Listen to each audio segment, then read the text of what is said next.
அன்பு அவங்க சொந்தக்காரங்க எதனா கூட வாங்கி கொடுத்துருங்க. வைஷ்ணவியா அடுத்து இந்த அன்புக்கு தான் யாரோ ஒருத்தர் வாங்கிக்கணும். நல்லா இருக்கும் இல்ல? அன்புக்கு வாங்கி வச்சுட்டு கொடுத்துருங்க. காட்சி வாங்க. இந்த தம்பி வாங்கிட்டோம், குட்டி வாங்கி கொடுத்துருங்க. அன்புக்கு கொடுத்துருங்க. அவ்வளவுதான். துஷேந்தா வாங்கியாச்சா? சொந்தக்காரியா அண்ணன் தம்பி தானா? சரி வாங்கிப்பா. துஷேந்துக்கு அங்க வாங்கி வச்சு கொடு.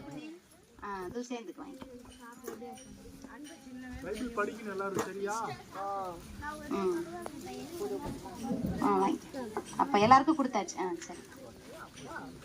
நல்லா படிக்க பாப்பால சாப்பிட சொல்லுங்க. புரியாதமா சாப்பிட வைக்கிறோம். சாப்பிட